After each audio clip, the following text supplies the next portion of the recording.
Witam bardzo serdecznie Państwa i naszych fantastycznych ekspertów. I jestem naprawdę tak bardzo, bardzo szczerze w środku szczęśliwa, że udało nam się takich ekspertów zgromadzić podczas tego webinaru, czyli podczas wydarzenia Wyłączone kamery i silosy komunikacyjne, jak poprawić komunikację w zespołach IT. Powiem króciutko, kim są nasi goście, nie tylko z funkcji czy doświadczenia, ale też dlaczego właśnie oni tu są. Więc jest z nami Ula Nowak, która pomaga liderom budować zespoły, tak żeby to były te zespoły, żeby to było w zgodzie z nimi, żeby to było dobre dla menadżera i dla zespołu i dla efektywności.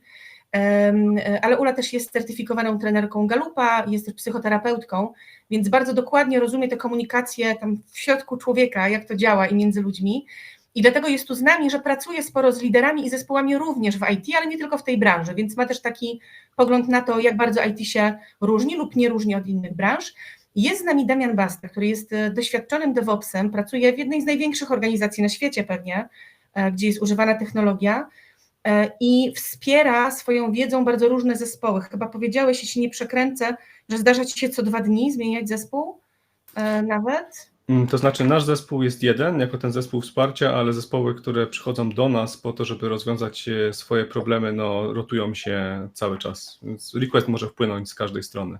Więc masz szerokie horyzonty w tym zakresie, że jakby sama rola DevOpsa odpowiada trochę za komunikację, ale też dużo bywasz w zespołach technologicznych. I jest z nami Piotr Aftewicz, który pracuje ze mną w Ewerson i będzie trochę tu mówił nam z punktu widzenia osoby, która wspiera teraz menadżerów IT i menadżerów HR, bo pomaga im budować fajne zespoły technologiczne. Natomiast wcześniej był też dyrektorem IT i trochę sobie żartowałam, że czasami będzie w roli tego złego, absolutnie żartuję, ale w roli człowieka, którego rola w komunikacji w zespole IT jest bardzo istotna, ale o tych rolach w komunikacji sobie jeszcze porozmawiamy. I na sam początek chciałabym Państwu wytłumaczyć, dlaczego my się tu widzimy. Widać slajd? Tak. To jest nasz raport. Zachęcam do lektury. Większość z Państwa pewnie ten raport dostała, dlatego Państwa tu zapraszaliśmy. Jak nie, to jeszcze podeślę link. Natomiast w tym raporcie my się zajmujemy z Piotrem głównie rekrutacją.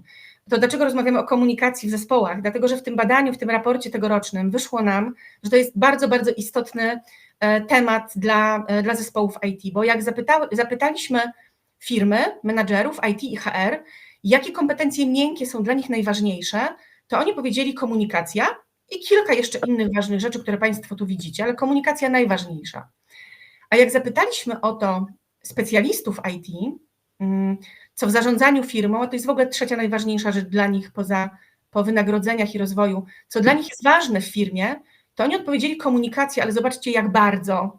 88% ludzi wskazało, że ta komunikacja jest dla nich ważna i ja nie pamiętam takiej zgodności w badaniu, robimy takie badania od 4 lat. I właśnie dlatego zebraliśmy się w tym gronie, takim a nie innym, żeby trochę porozmawiać o tej komunikacji. Może na razie wyjdę z tych slajdów, bo to nie jest gdzieś tam konieczne. I zacznę w ogóle od takiego bardzo ogólnego pytania, żebyśmy ustalili, co to jest dobra komunikacja w organizacji, w zespole IT. Czym ona jest w zespole IT? To będzie jedno pytanie, a drugie, ale ja od razu połączę do Was. Kto to jest dobrze komunikujący się kandydat? Specjalista IT. I jak nikt nie chce zacząć, to niech zacznie ten, kto ma ochotę. Ja myślę, że w pierwszej kolejności no to dobry kandydat, czyli dobry specjalista, który w organizacji musi się odnaleźć w nowym miejscu, to przede wszystkim ten, który potrafi w sposób jasny, prosty komunikować o swoich oczekiwaniach względem tej organizacji, zwłaszcza jeżeli zaczyna. I to jest szalenie ważne, żeby o tych oczekiwaniach umiał mówić. I tak samo, żeby ta organizacja potrafiła mówić o tych oczekiwaniach. I to już widzimy na samym początku w procesach rekrutacyjnych, gdzie szalenie ważnym zadaniem naszym tutaj jest badanie motywacji tego kandydata do wejścia do tego zespołu.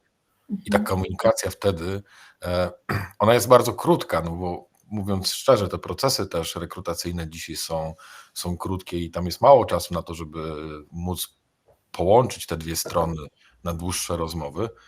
To jest bardzo ważne właśnie, żeby zrozumieć motywację tych kandydatów i organizacji do tego, co oni wspólnie chcą zrobić. W szczególności jeżeli mówimy tutaj o osobach na takim wysokim poziomie seniority, gdzie osoby są z ponad 10-letnim doświadczeniem i wchodzą do organizacji w bardzo konkretnym celu. Czyli na co obie strony się umawiają na początku i potem, jak rozumiem, wracanie pewnie do tego co jakiś czas, czy my się ciągle umawiamy na to samo, może się zaczynamy umawiać na coś innego.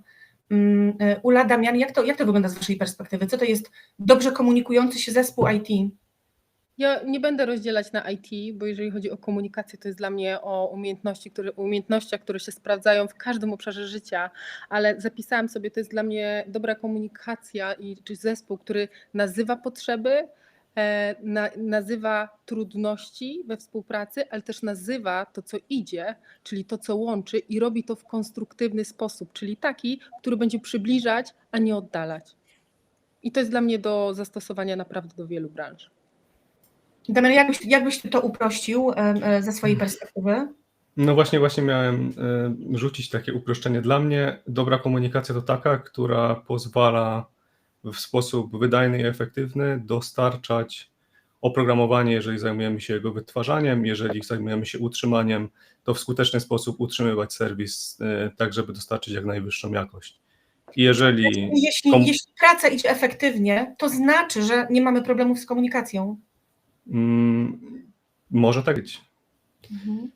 Może tak być. W każdym razie, jeżeli nasza komunikacja pozwala nam dobrze realizować nasze zadanie, to dla mnie jest to warunek, żeby nazwać ją dobrą. Jeżeli nasza komunikacja nie pozwala nam wywiązywać się z naszych obowiązków jak należy, no to wtedy jest z nią problem. Dziękuję wam za to i teraz chciałam przejść do tych wykresów, które widzieliśmy, bo jakby dla mnie to 88% z jednej strony, z drugiej 57%, bardzo wysokie wskaźniki. My to widzimy w badaniach, ale czy wy też to widzicie, odczuwacie? Czy my mamy problem? Czy branża IT ma problem z komunikacją? Czy ten problem narasta? I co sprawia, że on teraz jest, że te wskazania teraz są na takim poziomie waszym zdaniem? Dlaczego dzisiaj? Dlaczego tak bardzo? Myślę, że powodów jest na pewno więcej, bo to rzadko kiedy jest jeden powód konkretnej sytuacji. Natomiast to, co rzeczywiście dzieje się w branży IT przez ostatni rok, może 2, gdzie mieliśmy sytuację raczej odwróconą niż do tej pory byliśmy przyzwyczajeni, czyli jednak ta recesja się w IT pojawiła, to sprawiło również, że pierwszy raz od wielu lat menadżerowie, którzy wychowali się w takiej sytuacji prosperity, gdzie wszystko szło w dobrym kierunku, zapotrzebowań było więcej, zderzyli się pierwszy raz z kryzysami, takimi bardzo poważnymi. I to jest jeden element, a drugi ważny element, że ta sytuacja kryzysowa, o kryzysach się trudno mówi i wymagają innej komunikacji, dużo bardziej nastawionej na drugą stronę też. Pojawił się problem tej transparentności, w związku z tym, jakie będą plany organizacji, kogo ona dotknie, ten kryzys, których osób i ta komunikacja tutaj, no ludzie po prostu byli wystraszeni w wielu przypadkach, nie wiedząc co przed nimi i myślę, że to spowodowało bardzo duży powód tego, dla którego ta komunikacja jest szalenie ważna dla specjalistów.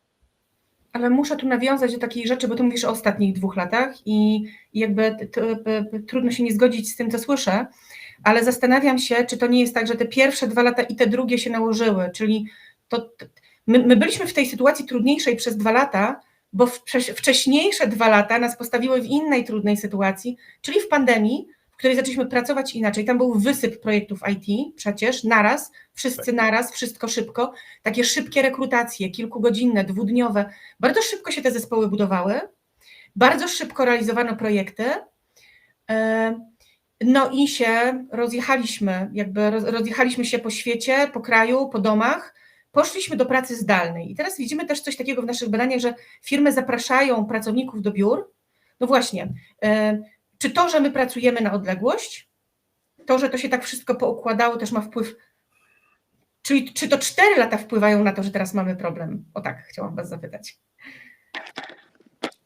Nawet nie wiem, czy problem, tylko myślę, że to jest też naturalna konsekwencja rozwoju, czyli że z jednej strony jakoś możemy się specjalizować w kompetencjach, w tym, co potrafimy i ta druga noga, miękka, zaczyna mieć coraz większe znaczenie, dlatego też, że potrzebujemy bezpieczeństwa w miejscu pracy.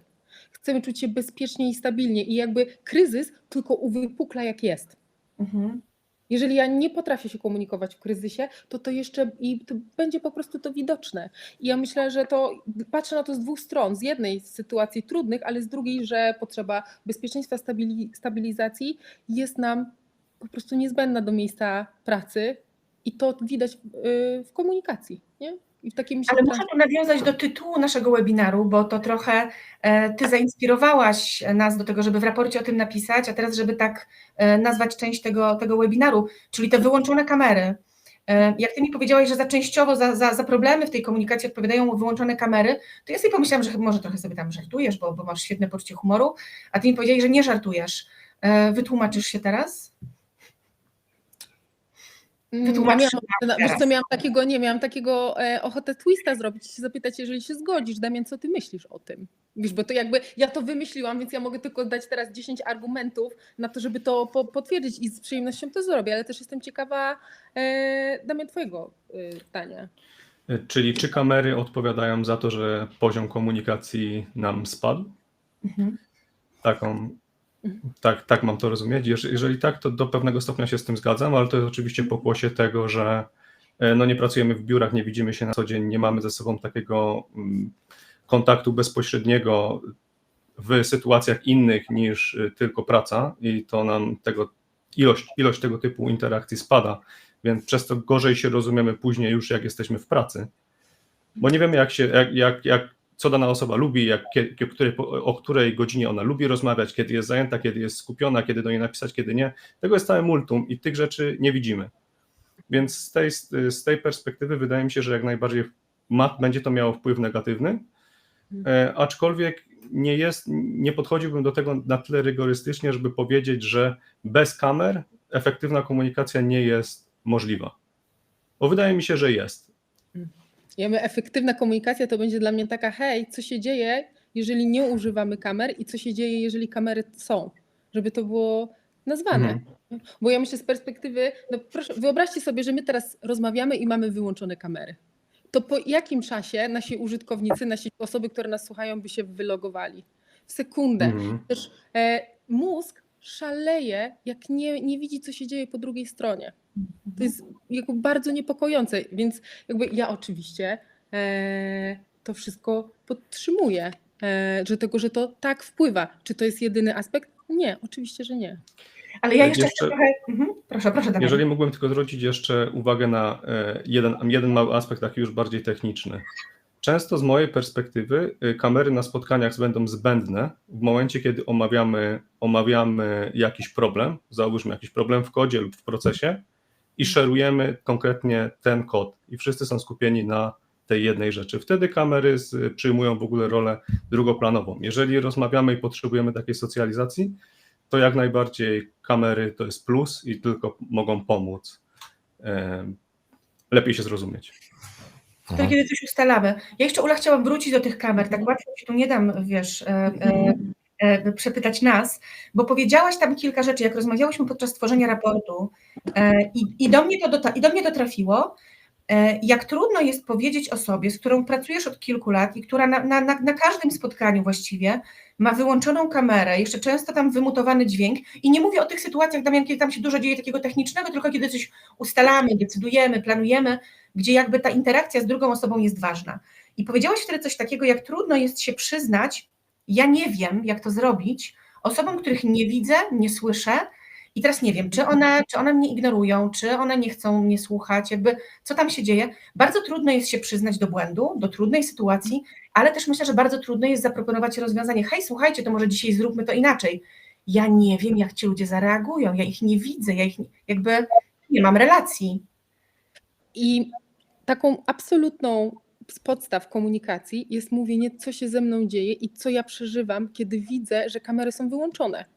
Bo to jest takie super miejsce, żeby mieć różne fantazje, że to jest nieinteresujące, co ja mówię, że ludzie są niezaangażowani. I wtedy oczywiście mogę naciskać na to, proszę włączyć kamerę, ale też mogę ujawniać, kurde, jestem absolutnie pogubiona. Jestem pogubiona, nie wiem, co się dzieje, przez to też mi jest trudno się skupić na zadaniu. Pani Sylwia też pisze, że w przypadku osób, które dużo ze sobą współpracują, codziennie można się dzwaniać bez kamer I może tak, ale to pewnie zależy. Ja akurat pracując głównie zdalnie, lubię się połączyć z ludźmi, których również znam w rzeczywistości na żywo, bo ja widzę ich reakcje, widzę, czy to jest ciekawe, co ja mówię. Łatwiej mi jest coś zaproponować i łatwiej mi się jest przyznać do błędu, ale to pewnie zależy od ludzi.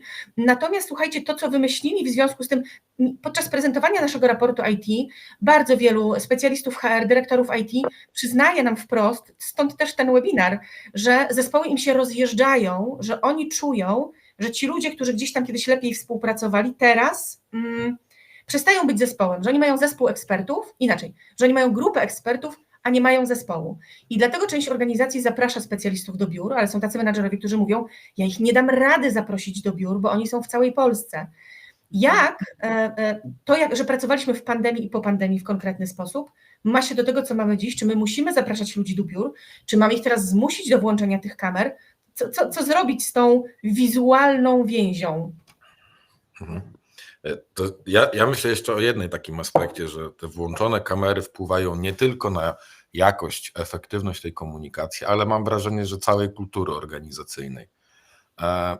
I to w takich naprawdę czasami bardzo detalach, wydawałoby się prozaicznych rzeczach, ale sam fakt, że ja widzę u Damiana gitary, aparat, który leży w tle. Ja wiem, że Damian jest jakiś, nie? Coś gdzieś tam ma jakieś zainteresowanie i kiedyś mi się przypomni to w trakcie rozmowy i z nim o tym porozmawiam. Druga rzecz jest taka, rzeczywiście tam, gdzie mamy spotkania techniczne, gdzie potrzebujemy ekranu, żeby współdzielić dokumenty, kod, cokolwiek innego, prezentację, to tło z kamerą jest mniej istotne. Natomiast same statusy chociaż, a większość zespołów działa jakoś statusowo, gdzie ja widzę, w jaki sposób reagują ludzie na zadania, o których rozmawiamy, jak gestykulują, jak się uśmiechną, jak widzę jakieś przerażenie w tej osobie, że no to jest niemożliwe, nie? Tym głosem nie każdy potrafi tak modulować, żeby przekazać swoje emocje związane z tym, o czym aktualnie mówimy. I jest nawet taki element bardzo, bardzo prosty, ale myślę, że on też ma znaczenie jakieś w takim codziennym dniu, że jeżeli mamy tę kamerę włączoną, to jednak o ten porządek nawet w swoim otoczeniu bardziej zadbamy, żeby nie było głupio, że tu jakieś sterty kubków i talerzy nam leżą, a ten porządek jest potrzebny, naprawdę, bo to można bardzo łatwo się gdzieś tam... Jak dobrze, że mam ograniczony zakres kamery, Piotrze, naprawdę. Właśnie ja też chciałam powiedzieć, Piotr, że nie mogę się z tobą zgodzić, ale to dobrze też się nie zgadzać. Ale ja bym chciała powiedzieć, że jak mamy wyłączoną kamerę, to musimy zrobić większy wysiłek, żeby się skonfrontować i ujawnić. Nudzę się na tym spotkaniu, nie wiem, po co ono jest. Jest trudniej się zaangażować i łatwiej się wyłączyć. I psychologicznie my jesteśmy w trudniejszym momencie. Pani Anna fajną rzecz napisała tutaj, która gdzieś tam, ja mam podobny pogląd na to. My wyłączając te kamery i wyłączając mikrofony, trochę uciekamy do takiego swojego świata bezpiecznego i może on jest pozornie bezpieczny, natomiast on potem utrudnia budowanie zespołowości, bo albo uciekam w bezpieczne moje coś tam, albo jestem zespołem, więc to pewnie gdzieś tam na to wpływa. Odcina nas, jeszcze tylko się wetnę, już mi się entuzjazm jak zwykle uruchomił, odcina nas od relacji. Odcina nas od relacji i wtedy jest po prostu też trudniej o zaangażowanie i lojalność też, nie? Może i bezpieczniej, ale co z tego? Na krótką metę.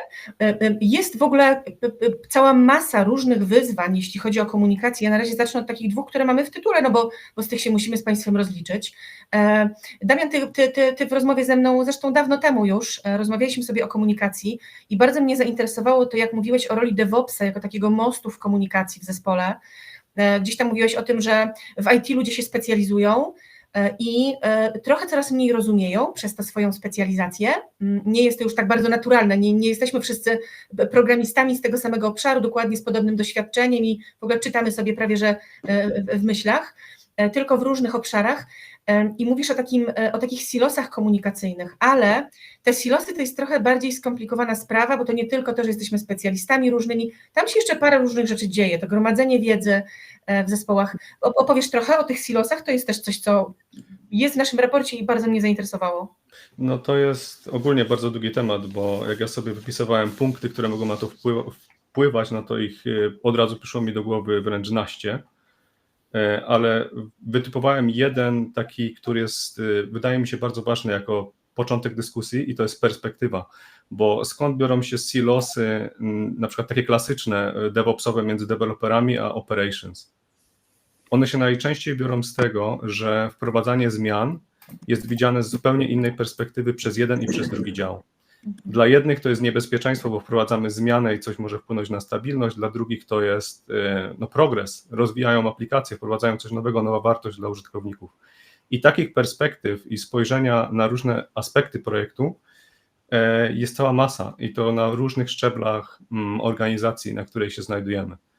I jeżeli byśmy te silosy zaczęli rozbijać na mniejsze elementy, no to wiesz, to co może wpłynąć na to, że komunikacja nam się pogorszy? Choćby nawet to, ile osób jest w zespole i jak te osoby, w jaki sposób one się komunikują między sobą, jak często te osoby w zespole się zmieniają, czyli jaka jest rotacja tych osób, ile osób nam regularnie wypada i zabiera wiedzę ze sobą, ile takich dotartych we współpracy ze sobą deweloperów mamy, którzy nam na przykład wypadną i musimy ściągać kogoś nowego, on się musi uczyć tego, jak się u nas w organizacji współpracuje. Ile mamy sytuacji takich, gdzie na przykład mamy podwykonawcę, który nam wypada. I wtedy też na co to wpływa, gdzie ta wiedza, którą miał ten podwykonawca, co się z nią stanie, gdzie ona się podzieje, czy my ją przejęliśmy do siebie, mamy całą tą wiedzę przechowujemy również u siebie i nasi ludzie, w cudzysłowie, też ją mają, czy ta wiedza na przykład ginie i będzie trzeba ją odtwarzać zazwyczaj bardzo wysokim kosztem. Czy mamy współpracowników, którzy są w innych strefach czasowych? Bo załóżmy, że pracujemy z Indiami, pracujemy ze Stanami i jeżeli wykonujemy zadania o podobnym obszarze, no to musimy się z nimi komunikować, ale jeżeli ja potrzebuję się skomunikować z Amishem z samego rana i potrzebuję się skomunikować z Jamesem nie wiem, o 20, to mój overlap z nimi jest bardzo krótki. A weźmy przykład jakiegokolwiek debuggingu, który będziemy musieli przeprowadzić razem, to może zająć kilka godzin. I ile osób podejmie się takiej pracy na godzin 16-18 w ciągu dnia? No raczej... Tak samo akceptowanie pewnych decyzji, kiedy jesteśmy w różnych strefach czasowych. Prosta rzecz, a możemy na nią poczekać 24 godziny, jak źle pójdzie. Tak, i ile osób nam się wtedy pojawi w tym łańcuchu decyzji, przez które to będzie musiało przejść, więc często podjęcie prostej decyzji rozciągnie nam się gigantycznie w czasie i wpłynie na wydajność. Powiedziałeś też coś takiego ciekawego, jak rozmawialiśmy, a to mnie zaciekawiło, bo doświadczam tego w każdej organizacji. W każdej organizacji jest taki człowiek, w zespołach IT też, że tylko on to wie. Z jakąś częścią zadań zawsze się idzie do Marka, Piotra, Karola i teoretycznie, gdyby taki człowiek postanowił, zmieniam pracę, wyjeżdżam w Bieszczady, idę na dłuższy urlop, to jakby nikt w organizacji nie wie, jak to się robi. Takie magiczne pudełka z wiedzą, która nie jest też nigdzie zgromadzona na piśmie. O tym też mówiłeś, mówiłeś mi, jak często zasady funkcjonowania projektu, dokumentacja są w takich miejscach, że no właśnie nikt tego nie może znaleźć, albo tylko ten jeden magiczny człowiek. Podobno ludzie też w IT często trochę specjalnie gromadzą tę wiedzę, trochę ją chronią, jakby gromadzą u siebie specjalnie. Mogą się zdarzyć takie sytuacje i mam wrażenie, że one są częstsze w wypadku, kiedy mamy podwykonawcę, który chce tą wiedzę właśnie silosować po swojej stronie, ale też niebezpieczna jest sytuacja ta pierwsza, o której mówisz, że ktoś ma dużo wiedzy i zostaje z jakąś częścią na przykład developmentu sam, z jakimś obszarem, bo on nawet może nie mieć z kim za bardzo pogadać na temat dokładnie tego, nad czym pracuje, bo ludzie będą zajęci innymi sprawami i on będzie tą wiedzę akumulował, bo przyzwyczaili mi się, że na przykład Maciek robił zawsze coś konkretnego w bazie danych, więc dajmy to znowu do Maćka i to będzie w ten sposób, może Maciek zrobi to efektywniej, ale jeżeli nam ta wiedza tylko u niego zostanie i zginie, bo on na przykład postanowi, że się zwalnia, no to jest to kiepska sytuacja. I też on nie będzie mógł w łatwy sposób konsultować swoich pomysłów i rozwiązań z innymi osobami w zespole, bo one nie są wprowadzone w temat. Takim też jednym z kluczowych elementów komunikacji i przekazywania wiedzy w projekcie jest właśnie cały proces przekazywania wiedzy o projekcie. I tu chciałam o kilku takich elementach z Wami porozmawiać. Po pierwsze, to też Damian zwróciłeś na to uwagę, ale rozmawialiśmy też o tym z Piotrem trochę, to jest trochę tak, że brak przejrzystości w projektach, w którym miejscu projektu my jesteśmy. Czyli, ja to bardzo uproszczę, poszczególni specjaliści niezupełnie mówią prawdę albo nie mówią, w którym są miejscu.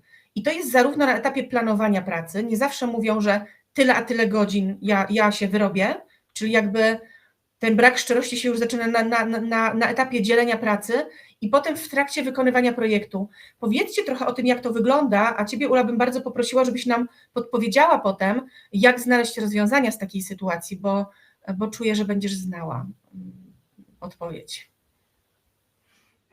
Czyli najpierw dzielimy rolę w projekcie. Do tego, jak w ogóle organizujemy projekt i o czym jest projekt, to jeszcze sobie wrócimy za chwilkę. Natomiast no właśnie, ten brak przejrzystości, jak on wygląda, jakiego typu to jest problem w komunikacji w zespołach IT?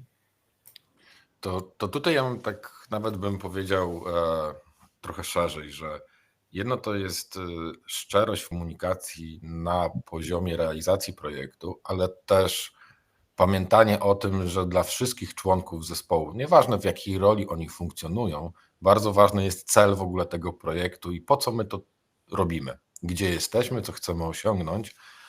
I mam wrażenie, że to transportowanie tego celu od liderów do specjalistów bardzo często gdzieś jest niedopilnowane bądź jest poprowadzone w sposób taki bardzo powierzchowny, także ci ludzie nie do końca rozumieją cel biznesowy, bo nikt im nie był w stanie go wytłumaczyć, ale też bardzo rzadko nie widzą, w którym momencie dany projekt jest tak w szerokim horyzoncie i jak wygląda wynik tego projektu. Ja pamiętam, kiedyś miałem taką sytuację wiele lat temu już, nawet nie chcę mówić, który to jest rok, bo aż mi się zmroziło, jak sobie przypomniałem. Prowadziłem zespół produktowy, mieliśmy własny produkt taki wewnętrzny, który oferowaliśmy do klientów zewnętrznych. I tam rzeczywiście było szalenie ważne, żeby ten zespół był zgrany, jednolity, bardzo dobrze rozumiał cel, no bo oni wszyscy byli odpowiedzialni za to, że ten produkt jest później sprzedawany do klientów. No i przyszedł taki moment kolejnej rewizji biznesowej całego tego przedsięwzięcia i okazało się, że biorąc pod uwagę aktualny wynik, koszty oraz potencjalny pipeline sprzedażowy, który się szykował na kolejne pół roku bądź rok, rzeczywiście okazało się, że ten zespół wymagał redukcji. I z 60 tam bodajże inżynierów musieliśmy obciąć około 30%. Już nie chcę teraz w liczby wchodzić, bo naprawdę to było wiele lat temu. Natomiast zadanie było nietrywialne. I oczywiście ja znałem doskonale tych inżynierów i co mogłem zrobić, to wziąć Excela, wybrać osoby, którym znajdę inne zaangażowanie i pewnie ta decyzja byłaby dobra. Pewnie dobrze bym zrobił, w sensie dobrze dobrał specjalistów. Natomiast to, co się wydarzyło wtedy, to zespół po prostu dostał jasną informację. Słuchajcie, my wszyscy, jak tutaj dzisiaj siedzimy na tym spotkaniu, jako zespół i nasz produkt, jesteśmy nierentowni. Chodźmy coś wspólnie z tym zrobimy. Zaangażowaliśmy wszystkich członków zespołu w to, żeby oni określili również, kto w tym zespole powinien zostać, ponieważ posiada kompetencje najbardziej krytyczne dla tego produktu, a w organizacji mieliśmy też szczęście i ten przywilej, że to było, ten zespół stanowił być może jakieś 10% całej organizacji i inne zapotrzebowania również były i znając te inne zapotrzebowania dobraliśmy te kompetencje tak, żeby został jak najsilniejszy zespół, ale również żeby osoby, które nie znajdą tego miejsca w zespole, miały jak największą szansę zaangażowania w inne projekty komercyjne dla klientów i finalnie było tak, że zespół został ograniczony w sensie liczebnościowym i kosztowym. Wszystkie osoby trafiły na projekty komercyjne i otrzymały swoje nowe stanowiska, a produkt jeszcze przez wiele lat generował przychód i zysk dla organizacji. Natomiast to, co się wydarzyło, to po pierwsze ta transparentność sytuacji, w której jesteśmy, jasne powiedzenie, jakie są potrzeby i oczekiwania, zaangażowanie ludzi w cały proces decyzyjny i wykonawczy. I co było efektem tego? Ten zespół, który został, to oczywiście absolutnie poza wynikiem, to relacje, jakie zostały zbudowane pomiędzy tymi ludźmi, to było coś, co później spajało ich przez wiele, wiele miesięcy. Nie? Ja bym chciała, dzięki za tę historię, Piotrek, taką pewnie trudną, ale cieszę się, że Wam się to udało poukładać. Ja bym chciała wrócić jeszcze na moment do tego, od czego zaczęłaś, bo ja wprawdzie chciałam tym skończyć, ale to możemy to być w tym momencie. Odnośnie tego samego planowania projektu, to co powiedziałeś, że jakby na samym początku projektu często jest tak, i Damian też mi zwracał na to uwagę, że zespół projektowy niezupełnie rozumie zadanie, czyli ten cel nie jest jasno, klarownie transferowany do zespołu. Czasami jest tak, że osoby, które decydują o tym, nie do końca też mają sprecyzowane, bo jakby ogólnie to my wiemy, co to ma być za projekt, ale może jeszcze nie znamy szczegółów, nie mamy ich doprecyzowanych. Zawsze jest tak, że ryba się psuje od głowy. Jak ludzie nie wiedzą, co mają zrobić i jakie są najlepsze możliwe ścieżki rozwiązania, no to trudno, żeby to się udało. I wy obaj widzicie ten problem. Chciałabym, żebyśmy trochę o nim więcej powiedzieli, bo to pewnie jest problem powszechny w IT. Zespół od początku nie wie, co ma robić. Czy ja mogę, potrzebuję się wepchać. Dobra, Damian? Tak, bo ja mam właśnie idealną odpowiedź jeszcze do tego, co Piotr mówił, ale śmiało, zapraszam. Dobra, bo ja celem, ale lęcioni, badania, przede wszystkim bezpieczeństwo psychologiczne. Jeżeli ja się nie czuję bezpiecznie na spotkaniu, to wymaga bardzo dużo mojej dojrzałości, żeby ujawnić, nie kumam, co my to robimy i nie kumam po co. Czyli to jest dla mnie, zanim w ogóle ja zacznę gadać o tym, co jest celem, to ja rozglądam się po tych ludziach i staram się rozeznać, jak jest i co ja mogę zrobić, żeby było jakby stabilniej i żeby łatwiej było ujawnić to, czy ja rozumiem, co jest celem, czy nie, bo jeżeli tego nie zrobię, to zapraszam do plotek na korytarzu, na papierosie albo na czacie. Damian, już oddaję. Ja chciałem powiedzieć, Piotrek, że zgadzam się z Tobą w 100% w tym, co powiedziałeś i jeszcze przed tym naszym webinarem dzisiejszym podpytałem znajomych z branży, z którymi tam miałem okazję rozmawiać, lub po prostu do nich napisałem o to, jakie oni widzą największe problemy z komunikacją i na co najbardziej narzekają. I najczęściej wymienianą opcją był brak transparencji na wszystkich szczeblach, czyli od góry do dołu, od managementu do developmentu i w drugą stronę. I udało mi się nawet jednego dyrektora operacyjnego podpytać dokładnie o to i to była pierwsza rzecz, którą powiedział, że brak transparencji i druga rzecz, która jest na liście, to brak jasno sprecyzowanych oczekiwań. To ja Cię muszę, Ula, teraz dopytać właśnie o to dlaczego w zespołach tak bardzo brakuje transparentności i tych sprecyzowanych oczekiwań? Dlaczego ludzie nie mówią o tym? Dlaczego to nie jest jasne w zespołach? Wiesz co, ja bym tak, z głębszego poziomu, wiem, że nie będziesz zadowolona, że zaczynam z głębszego, to ja bym powiedziała, to jest pytanie, czy ja w ogóle ogarniam, co się ze mną dzieje.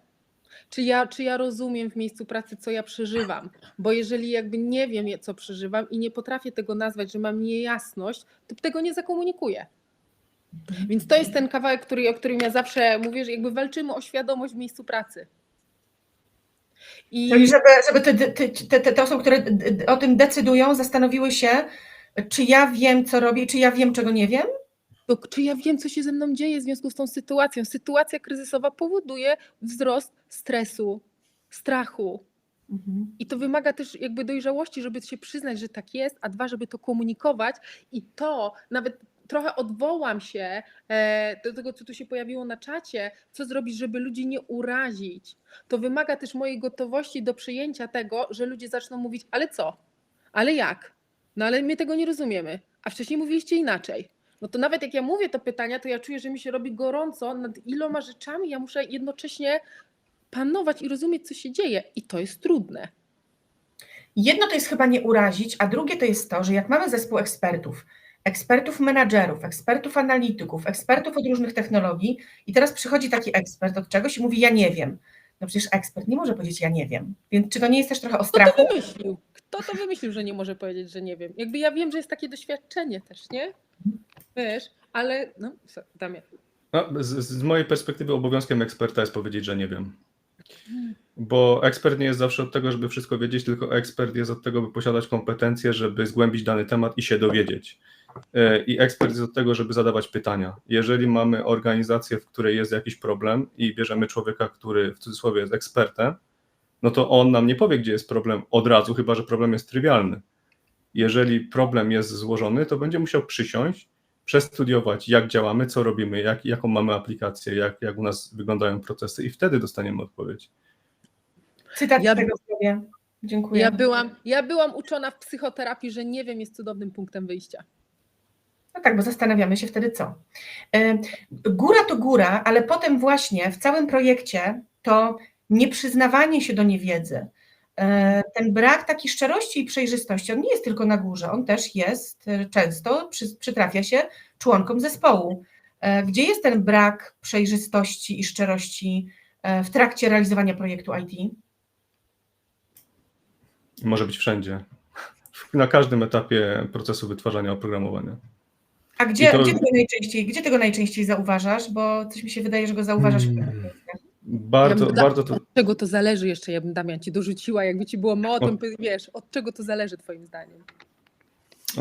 To byśmy musieli zrobić cały webinar osobny chyba o tym. W każdym razie bardzo dużo zależy od ludzi, ale jeżeli byśmy mieli nawet najlepszy zespół deweloperów, którzy zawsze są transparentni, zawsze pokazują wszystko dokładnie, co robią, na jakim są etapie developmentu, z czym mają problemy i oni o tym wszystkim mówią, to jeżeli między managementem a biznesem nie będzie transparencji na temat oczekiwań, na temat na przykład obietnic, które załóżmy menadżer złoży biznesowi i powie, tak na pewno dowieziemy, mimo tego, że wie, że deweloperzy z tym nie zdążą, bo jasno mu to komunikują, to problem będzie tutaj. Problem może być właśnie z deweloperami lub z osobami, które obfuskują, tak trzymają wiedzę dla siebie i ukrywają ją. To może być wszędzie. To wszystko zależy od ludzi i od procesów, jakie mamy zdefiniowane. Piotr, dlaczego ci menadżerowie, sam długo byłeś takim menadżerem, cały czas z nimi pracujesz, dlaczego twoim zdaniem tam nie ma tej transparentności? To zależy której pewnie, ale jeżeli Między przyłożymy... liderami technologicznymi a biznesem na przykład. Bo tu jak słyszę Damiana, tu się dużo dzieje. Czasami to jest problem pośpiechu, powierzchowności i braku chęci rzeczywiście przyłożenia się do komunikowania celów, chociażby celu biznesowego.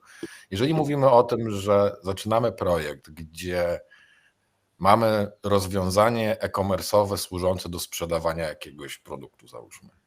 No i biznes cierpi na tym, że przerywa mu się proces sprzedażowy. Klienci chodzą po stronie, w pewnym momencie ze względu na błędy przerywają swój proces zakupowy, bo pojawia się jakiś błąd od czasu do czasu w jakichś konkretnych sytuacjach. No i celem biznesu jest tutaj wyeliminowanie błędów technicznych po to, żeby nie przerywać procesu sprzedażowego. I o tym biznes rozmawia z liderem, menedżerem, z analitykiem, w zależności jak ten zespół jest skonstruowany. Natomiast często do specjalistów, którzy mają ogromną wiedzę, w jaki sposób tego typu platformy mogą poprawić, jak chociażby Damian, przychodzi zadanie zbudowania rozwiązania do monitorowania serwisu.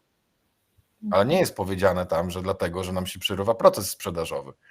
W związku z czym Damian, inne zespoły i osoby techniczne koncentrują się na tym, żeby zbudować jak najbardziej dokładne monitorowanie, przygotowanie metryk dla takiego serwisu, skoncentrowanie się na tym, żeby generalnie monitorować bardzo dobrze tę platformę, a nie szukają rozwiązań, jak sprawić, żeby również proces sprzedażowy ze względu na błędy techniczne się nie przerywał. I być może jest tak, że by wygenerowali dużo lepsze rozwiązanie niż to, co się zrodziło w głowach biznesu, co było jakimś lekarstwem na przerwany proces sprzedażowy i utratę po prostu przychodu, zysku, czegokolwiek w organizacji. Czyli zlecamy ekspertom wykonanie zadania, a nie poszukanie rozwiązania. Tak? I to może wynikać z tego, że właśnie chcemy coś zrobić na szybko, pojawił się pomysł i myślimy, że ten pomysł już jest najlepszy na świecie, więc go zrealizujmy, wdróżmy jak najszybciej, dowieźmy do biznesu. A dwa, jest to czasami to też jest pewien taki, nie chcę użyć za mocnego słowa, ale bezczelne poczucie, że ma się monopol na wiedzę.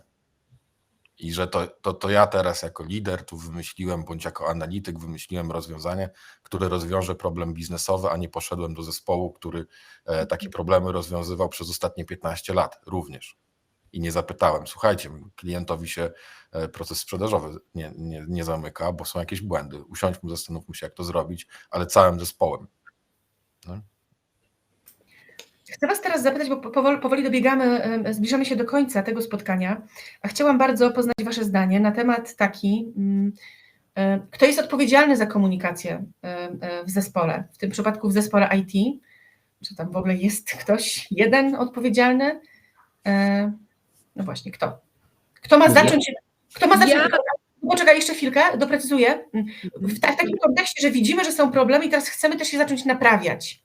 Ktoś pewnie musi zacząć, czyli kto jest odpowiedzialny, kto może zacząć naprawiać tę komunikację. Ja jestem zawsze, naprawdę zachęcam, żeby zaczynać od siebie. Żeby zobaczyć, w jaki sposób ja wpływam na to, że ta komunikacja wygląda tak, jak wygląda. To jest z kawałka mojej dojrzałości i mojej odpowiedzialności. I dam przykład, gdzie siedziałam na warsztacie, prowadziłam warsztat przez 2 dni i widzę, że coś zaczyna nie grać. I pytam się, i menadżer mi odpowiada, no tak, no ale założyłem, że skoro ty prowadzisz ten warsztat, to masz pomysł na to, co ma być po czym i masz jakąś agendę. I ja mówię, ale jeżeli nie zaczęlibyśmy tej rozmowy, to ty byś przesiedział 2 dni na warsztacie niezadowolony, bo nie dostajesz to, po co przyszedłeś.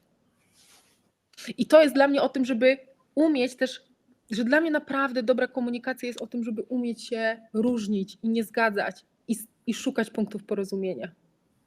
O tak mam. I to się zaczyna od osoby. Czyli to nie jest tak, że specjaliści zespołów HR, którzy mają często gdzieś tam bardziej się świadomi są tych swoich kompetencji miękkich, to nie jest tak, że lider, każdy członek zespołu. Oczywiście, że tak, a lider modeluje. No jeżeli, wiesz, i to jest, i wtedy ja życzę, żeby były osoby takie, które oddolnie będą jakby wymagać, hej, pracuj nad swoją komunikacją. Ale jestem za tym, żeby robić opcję maksimum, czyli działać na wszystkich frontach. Dobra, ale jak spojrzymy trochę na taką komunikację z punktu widzenia, gdzieś blisko tego Damian był na początku, jak rozmawialiśmy, czyli że jakby jeśli widzimy, że ten zespół działa dobrze, że ten zespół współpracuje, jest efektywny, to że pewnie i ta komunikacja jest dobra. Ja mam wrażenie, że to jednak lider zespołu odpowiada za to, żeby zespół był efektywny, żebyśmy prawidłowo wykonywali swoje zadania. Oczywiście członkowie zespołu są za to współodpowiedzialni, no ale jest jeden kapitan tego statku. Więc czy to nie lider zespołu powinien zacząć to zmieniać? Jakby zacząć od siebie, ale zacząć to zmieniać w zespole, no bo ktoś musi zacząć. Czy to nie przypadkiem on? To jest Piotr. Się trochę nie zgodzę, Ula, z tobą, jak już mówisz o tej komunikacji, że ona też polega na tym, żeby się ładnie nie zgadzać. Jasne, że zacznijmy od siebie i każdy jest odpowiedzialny za tę komunikację, bo ona jest wielokierunkowa. Natomiast ciężko mi sobie wyobrazić, żeby w dużych zespołach junior, który zaczyna, był w stanie zmienić cokolwiek. On może być fajną inspiracją, bo przyjdzie do organizacji i po prostu nie wiedząc powie, ale czemu mamy wyłączone kamery, tak? I ma jakąś tam swoją odwagę w sobie. Natomiast ja tutaj widzę takie 2 aspekty. Pierwszy, no to jest oczywiście lider, bo to jest jego odpowiedzialność jest za sukces całego tego zespołu i pojedynczych w nim osób, ale też myślę, że to bardzo ważne jest, żebyśmy właśnie rozumieli, czym jest senior w organizacji.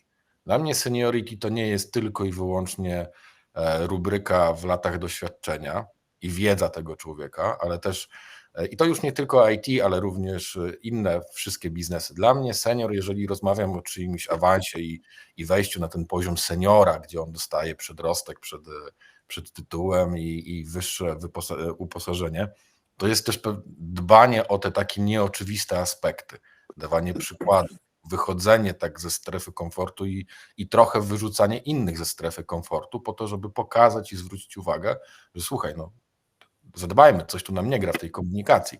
I tego oczekuję od seniora i uważam, że on jest bardzo za to odpowiedzialny. A w tym konkretnym konstelacji tutaj zespołów IT, HR może być, rzeczywiście zespół HR-owy może być fantastycznym takim zewnętrznym konsultantem, który przychodzi, obserwuje jak te zespoły między sobą funkcjonują i wręcz wydaje się, że takim marzeniem by było, gdyby zespoły HR-owe kiedyś zobaczyć na statusie, na daily takiego zespołu, że przychodzą i patrzą, jak ten zespół funkcjonuje. Ja tego nigdy nie widziałem. Pomagają słuchać zespołowi. I jeszcze ja się teraz chciałam powiedzieć, że to, Piotr, co ty mówisz, to jest zaproszenie do tego, że ja czekam, aż oni ogarną komunikację, jeżeli oddajemy to do seniora. I to jest wyprowadzenie odpowiedzialności na zewnątrz. I tak jak powiedziałam, to się nie wyklucza. Dobrze, żeby senior to robił, ale to się zaczyna od ja. A jeżeli ja się ustawiam, oni tego nie robią, no to ja też nie. To dalej czekamy, aż coś się zmieni. To jest klasyczny przykład współpracy. No. My już powoli zapraszamy Państwa do zadawania pytań, jeśli takie macie, a w trakcie, kiedy czekamy na te pytania, to ja też chciałam, żebyśmy przemyśleli jedną rzecz, bo też w naszym raporcie widać taką rzecz, że czego oczekują specjaliści IT od swoich liderów. I kiedyś to było tak, ja przeklikam szybko do tego właśnie pytania. Tak. Kiedyś, 4 lata temu, jak pytaliśmy o podobną rzecz, to mieliśmy, że ten lider zespołu IT przede wszystkim ma być dobry technicznie. To było pierwsze. A w tym roku zobaczyliśmy w tym badaniu, że ma być pozytywnie nastawiony, rozwiązywać konflikty, być elastyczny, empatyczny. Wydaje mi się, że badania pokazują, że specjaliści IT zaczynają inaczej, mieć inne oczekiwania wobec swoich liderów, więc to taka tylko wskazówka dla liderów właśnie. Czy wy widzicie, że się zmienia rola lidera w zespole technicznym? Jeżeli ja mógłbym tutaj płynnie przejść z tego pytania twojego poprzedniego do aktualnego. Z mojej perspektywy bezwzględnie za komunikację w projekcie i w organizacji są odpowiedzialni wszyscy. A w miarę jak rośnie seniority, tak jak Piotr powiedział, i rośnie poziom stanowiska, na którym jesteś, ta odpowiedzialność wzrasta. I jeżeli się jest menadżerem lub liderem, to jesteśmy osobą odpowiedzialną za ustalenie pewnych standardów tego, jak ta komunikacja ma przebiegać, bo między innymi na tym polega nasza rola. Więc teraz przechodząc do pytania, czy widzę, że nastąpiła zmiana na stanowiskach liderskich, powiedziałbym, że niekoniecznie. Niekoniecznie. Wydaje mi się, że specjalizacja i złożoność projektów rośnie, więc dla liderów nietechnicznych, albo inaczej, jest bardzo, bardzo ciężko znaleźć lidera, menadżera technicznego, który będzie miał wystarczający poziom wiedzy w tym momencie, żeby zejść do swobodnej dyskusji o aspektach takich bardzo technicznych z zespołem deweloperskim. Więc może część zespołów patrzy na to już z innej perspektywy, że już nie potrzebujemy takiego menadżera, który będzie deweloperem, tylko niech on już będzie tym świetnym menadżerem i dogada wszystko dobrze z biznesem, tak żebyśmy mieli jasne, klarowne wymagania i nie musieli przepisywać czegoś 4 razy. Może patrzą już w tym kierunku. Jak ktoś z Państwa pisze, Piotr, proszę, czekamy na pytania, ale to ja tylko tak dodam do tego takie krótkie zdanie, że rzeczywiście tutaj Damian masz moim zdaniem absolutną rację. Czasy prostych projektów już się dawno skończyły, już proste rzeczy zrobiliśmy, wchodzimy w coraz bardziej skomplikowane technicznie rozwiązania, w związku z czym ten lider siłą rzeczy przestaje być liderem, który buduje swój autorytet na znajomości technologii, bo tak jest i tak być powinno, że osoby, które zatrudnia specjalistów, mają dużo bardziej głęboką wiedzę od niego, natomiast on musi być tym spoiwem i musi rozumieć, co się do niego mówi, oczywiście, bo to po prostu będzie siał chaos za duży, nie w każdym osobnym detalu, ale generalną koncepcję, technologię powinny rozumieć. A jak wrócimy później do wątku, to będziemy wspominać, jak się nam współpracowało, a nie co ta osoba wiedziała. To będzie miało znaczenie oczywiście, ale będziemy pamiętać współpracę i jak się w tej współpracy czuliśmy. Tutaj widzę, że Krzysztof wrzucił podsumowanie, że fajny temat, choć problem raczej ogólny i ciężko wypracować jednoznaczne rozwiązanie. Dokładnie. To jest tak złożony temat, że w praktyce nie będziemy mieli tutaj prawie żadnych rozwiązań na ten moment.